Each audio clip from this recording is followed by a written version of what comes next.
If you're going to try and make money at the auction, you have to stop buying perfect cars. Behind me is a Ford F-150 Platinum that is a perfect example of this. This vehicle had a battery light that was on and off and on and off. And because of that issue, I was able to pick this truck up for only $3,600. Now, my first thought was replace the battery, right?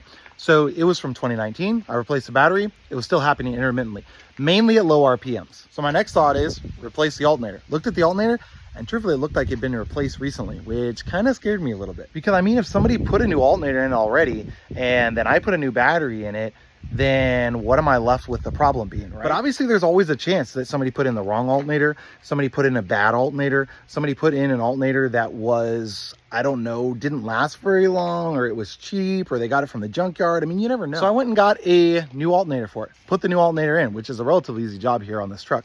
And battery light was fixed. And because I was able to do that work myself, I was able to save a good amount of money versus taking it into a shop and paying for them to replace the battery and replace the alternator. So now I'm all in on this truck for $5,100. And that includes replacing the front brake pads and rotors. That includes a fresh oil change, fresh 500 miles ago. I've driven about 500 miles in the last month.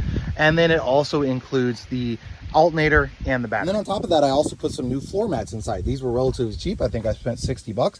I cleaned and detailed everything inside, but you're obviously not going to get all of the stains out of a tan floor. I did pretty good, truthfully, but you're not going to get all the stains out. So I went ahead and grabbed these mats. They're only like 60 bucks online for the front and then also for the rear mats. Now, I am all in on this truck for $5,100.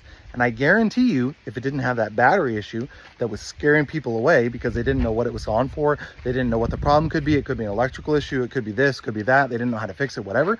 I guarantee you it would have probably gone for $5,000 or $6,000 at the auction. So if you were trying to make money flipping cars at an auction from Facebook Marketplace, whatever the case might be, find something that you can figure out and fix yourself that scares other people away. Because that's where the profit is going to be made. It's going to be made in trucks like this. It's going to be made in, man, I don't know how to fix that. I don't know what that problem is. There's a check engine light. There's an ABS light on.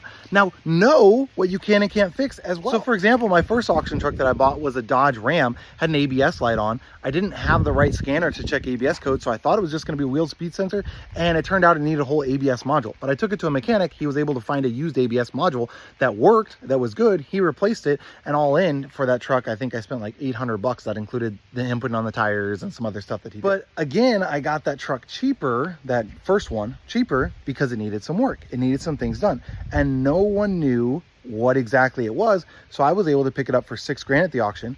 All in, I was into it for I think 87, 88, somewhere in that ballpark. And then I sold it for 11.5. So find trucks, cars, whatever the case might be, with a problem that you know what the problem is. And then over and over and over again, replicate that. I think I know what this problem is. I'm going to buy this truck or this car cheap, and then I'm going to change it. I'm going to fix it. I'm going to do what it needs to be done to it, and then resell it. Just do that over and over and over again. And this is the third one that I've done it on. All I did was buy it, fix what was wrong with it, and then turn around and resell.